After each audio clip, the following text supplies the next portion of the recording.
जय श्री कृष्ण दोस्तों, राधे राधे, हर हर महादेव। और अभी तक आप लोग सुन रहे थे कथा में कि शंकर भगवान क्रोधित हो गए और हवन वेदी को नष्ट करके सब मंडप अग्नि को जला दिए। और उसका दूसरा भाग आप लोग देखिए, सुनिए। और शंकर जी को देखते ही दक्ष और भी अधीर हो गया। तब वीरभद्र ने दक्ष से कहा, रे मूर्ख, तू शंकर जी की निंदा और शिव पार्वती का अपमान करता है। अरे विद्रोही, मैं तुझे अभी बताता हूँ कि शिव द्रोही का क्या परिणाम होता है। ऐसा कहकर तलवार के एक ही बार से वीरभद्र ने दक्ष का सिर काट लिया।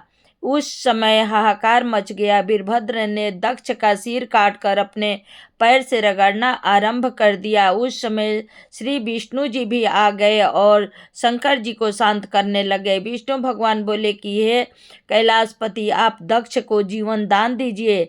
तब शिव जी का क्रोध शांत हो गया और शिव जी ने वीरभद्र को आज्ञा दी कि दक्ष का मस्तक लाकर उसके सिर से जोड़ दो। परंतु वीरभद्र ने दक्ष का सिर देना स्वीकार नहीं किया।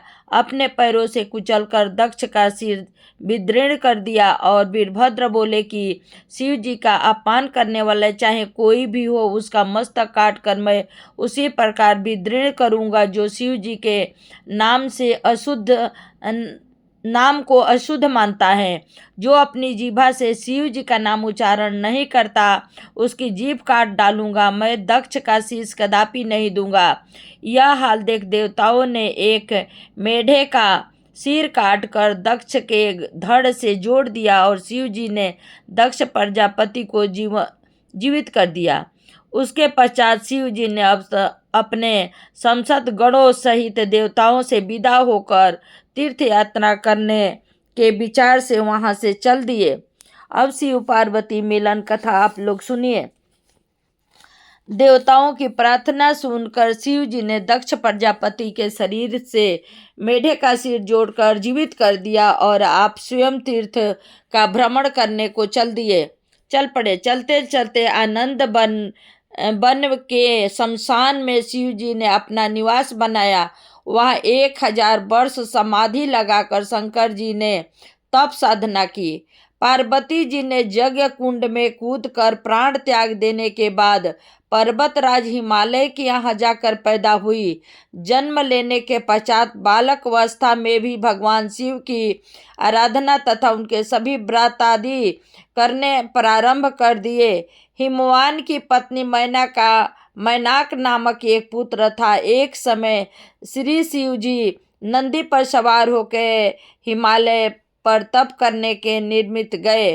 तब वहां हिमवान शिव का दर्शन करने के निमित्त आया।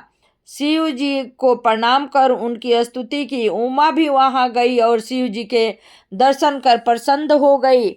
बहुत समय तक शिव जी के मुख सम्मुख उमा ने उनकी स्तुति वंदना की और आगे नित्य प्रति अपनी सखियों के साथ लेकर उमा शिव दर्शन को जाती और विधिवत उनका पूजन स्तुति करती। उस समय तारकासुर नामक प्रबल दैत्य तथा उसके तारकाक्ष, बिंदुमाली और कमल लोचन नाम के 3 पुत्र थे।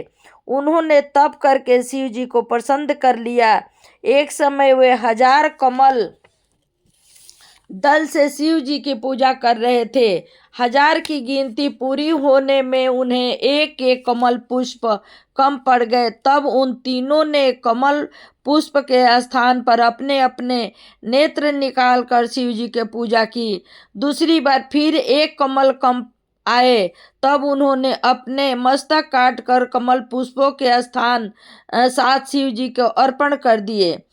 तब प्रसन्न होकर शिव जी ने उन तीनों का जीवित कर उनको इच्छित वरदान दिया कि आकाश को जाने वाली 3 नगरी उन्हें प्राप्त होगी, परंतु 1000 वर्ष के पश्चात आधे निमिष के लिए जब जब वे तीनों एक होगी, उस समय तीनों का मरण होगा और तीनों नगरी भी लुप्त हो जाएगी।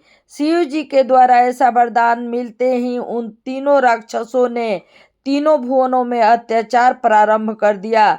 देवताओं को भी भ्रष्ट करने लगे उनके पाप से पृथ्वी बहुत दुखी हो गई। तब ऋषि मुनि देवता सब एकत्रित होकर बैकुंठ में भगवान विष्णु के शरण में गए और विष्णु भगवान सबको साथ लेकर के कैलाश पर गए।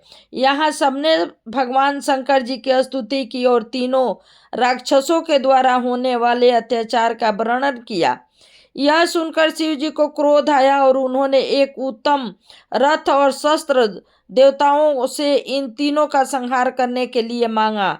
तब देवताओं ने कहा कि हम एक ऐसा रथ देते हैं कि कुंभनी उस रथ की सदैदन होगी, शयनंदन होगी, सूर्य चंद्रमा उस रथ के पहिए होंगे, मद्राचल रथ का अंग होगा, वामदेव सारथी होंगे, सनकादिक धनुष होंगे, बैकुंठपति बाण होंगे, चारों वेद 4 घोड़े होंगे।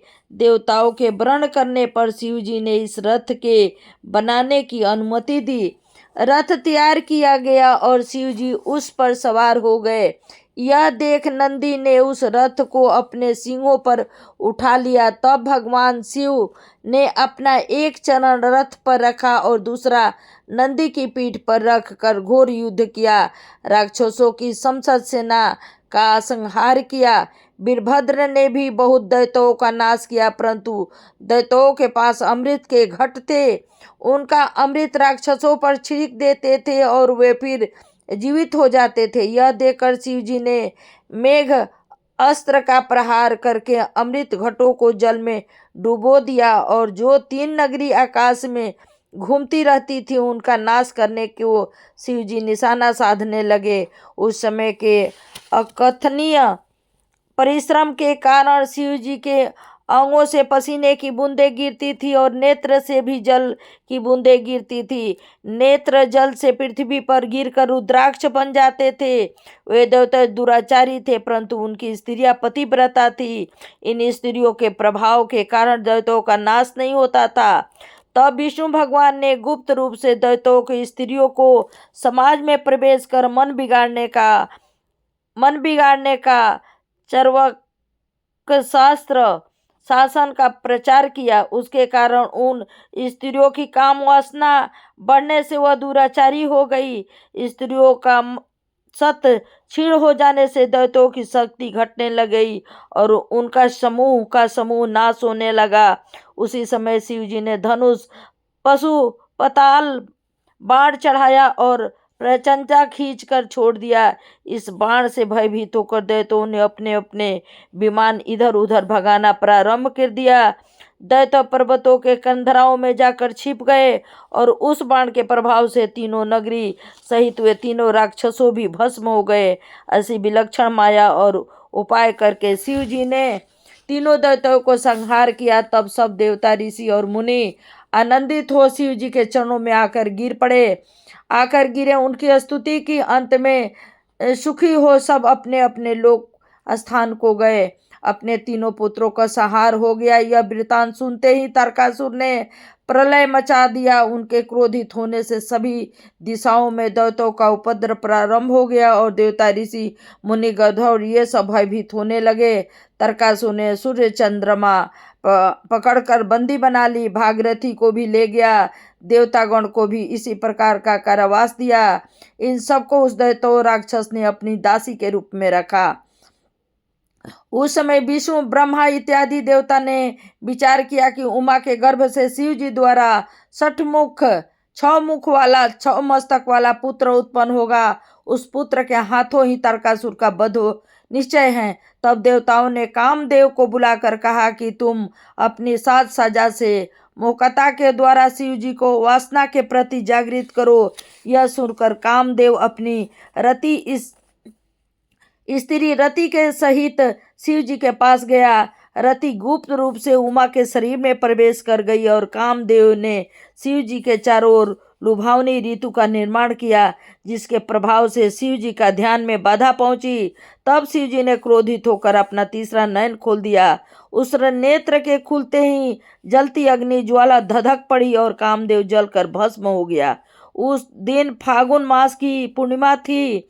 मदन को जलाने के समय शिव जी के भूत गणों ने जोर से किलकारी मारी और हस्त बुद्धि होकर चिल्लाई। यह देखकर शिव जी ने आज्ञा दी कि इस मास की इसी तिथि को हवन करके कामदेव के निवेश के अवदेश बेमौका की इच्छा प्रबल होगी। इस प्रकार कामदेव का नाश करके शिव जी कैलाश पर्वत पर लौट आए।